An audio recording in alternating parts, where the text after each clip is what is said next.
বাড়িতে আছে কই? এই বাড়িতে তো তোমার জন্য একটা আসন পর্যন্ত পাতা নেই। এরকম ভক্তের দুয়ারে তুমি এসেছো বাবা? ভগবান বললেন, নারদ দেখো না শেষ পর্যন্ত কি হয়। ধরা দেবী সাহস নিয়ে বললেন, প্রভু তোমরা ওই যে পাশে নদী দেখা যাচ্ছে, ওই নদী থেকে হাত মুখ ধৌত করে এসো, আমি তোমাদের জন্য ভোজনের ব্যবস্থা করি বাবা। কিন্তু ধরা দেবীর বাড়িতে ঢাল চাল কিচ্ছু ছিল না বাবা।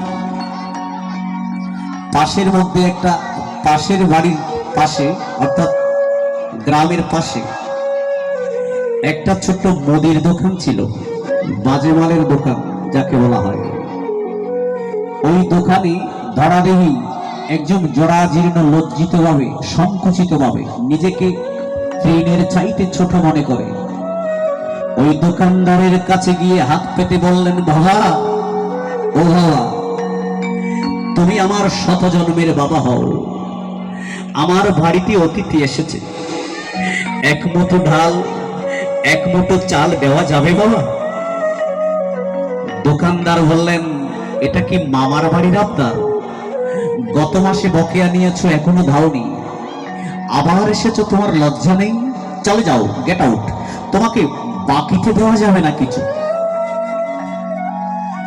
দোকানদার কে জানেন? দোকানদার হচ্ছেন দেবাদিদেব মহাদেব। দোকানদারের রূপ ধারণ করে ওই দোকানে বসেছেন বাবা।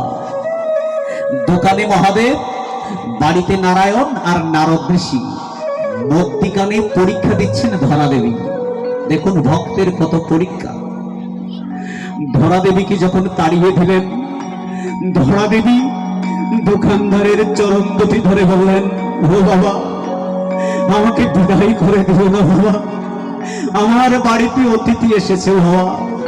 অতিথি বিমুখ হলে ধর্ম যাই রসাতলে, আমাকে এক মুঠো ঢাল এক মুঠো চাল দাও না বাবা। ধরা দেবীর ক্রন্দন দেখে, চোখের জল দেখে ওই দোকানদারের পাষাণ মন বরফের মতো গলে গেল। এবার দোকানদার বললেন, আচ্ছা মা, তোমার বাড়িতে কোনো সোনাদানা গয়নাগাটি আছে? বলেছে, না বাবা। কেন? ওই সোনাদানা গয়নাগাটি যদি বন্ধক দিতে পারো, আমি তোমাকে কিছু ডাল কিছু চাল দিয়ে দিতে পারি। বলে যে, না বাবা, নিজে খাওয়ার জন্য নেই, আবার সোনাদানা গয়নাগাটি। এবার নারদ ঋষি অর্থাৎ দেবাদিদেব মহাদেব দোকানদার বললেন, ঠিক আছে মা, তোমার বাম দিকের স্তনটা যদি কেটে আমাকে বন্ধক হিসেবে রাখতে পারো, তবে আমি তোমাকে কিছু ডাল কিছু চাল দিয়ে দিতে পারি। ধরা দেবী গোবিন্দকে ডাকলেন, বলেন, ও দয়াল, এ কেমন পরীক্ষায় তুমি আমাকে ফেলেছ? আমার স্তন কেটে বন্ধকে দেব? ও প্রভু, এটা ছাড়া তো হয় না। যেখানে প্রভু রয়েছেন, প্রভুর ইশারা ছাড়া কিছু হয় না। তো সুদেবিন্দ, ধরা দেবী আর দেরি করলেন না, দোকানদারকে বললেন, একটা ধারালো ছুরি দিন। ধারালো ছুরি নিয়ে একটা কলাপত্র কেটে নিয়ে বাবা ধরা দেবীর বাম দিকের স্তনটা কেটে কলাপত্র মুড়িয়ে দোকানদারকে নিবেদন করলেন। বলেন, দয়াল এই নাও। দোকানদারকে বলেন, বাবা এই নাও, এই স্তনটার বিনিময়ে আমাকে কিছু ডাল কিছু চাল দিয়ে দাও। দোকানদার কি করলেন? স্তনটা বন্ধক রেখে কিছু ঢাল দিলেন কিছু চাল দিলেন। ধরা দেবী বিদায় হলেন। বাড়িতে এসে দেখলেন নারদ ঋষি উত্তেজিত হয়ে গেল। মুনিরা কিন্তু একটু উত্তেজিত হয়। বিশ্বামিত্র মুনি, বৈশিষ্ট্য মুনি, নারদ মুনি, এদের স্বভাব, এরা উত্তেজিত হয়ে মানুষকে অভিশাপ দিয়ে জ্বালিয়ে দেন। নারদ ঋষি বললেন, প্রভু তোমার ভক্ত ধরা দেবী যে গেল, আর তো ফিরে আসলো না। ভগবান বললেন, নারদ একটু দাঁড়াও, শেষ পর্যন্ত কি হয় দেখো। শেষ ভালো যার, সব ভালো তার।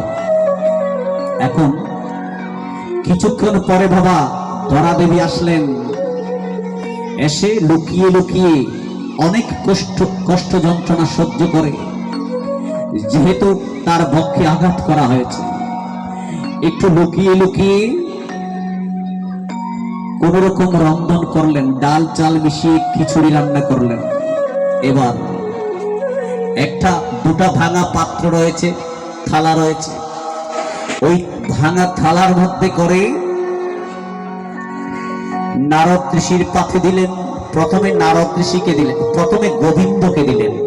দেখবেন আপনাদের বাড়িতেও যদি কোনো অতিথি আসে বাবা, যিনি বড়জন, তাকে প্রথমেই নিবেদন করতে হয়। ধরা দেবী প্রথমে আমার প্রাণ গোবিন্দকে নিবেদন করলেন। দ্বিতীয়ত নারদ ঋষির পাতে যেই মাত্র নিবেদন করতে গেলেন, নারদ ঋষির পাতের মধ্যে যেই মাত্র নিবেদন করতে গেলেন, ওই যে ধরা দেবীর কাটা স্তনটা ছিল, ওই কাটা স্তন হইতে 1 ফোঁটা রক্ত নারদ ঋষির পাতের মধ্যে পড়ে গেল। এই হলো বাবা, নারদ ঋষি উত্তেজিত হলো, বলেন গোবিন্দ, ও গোবিন্দ,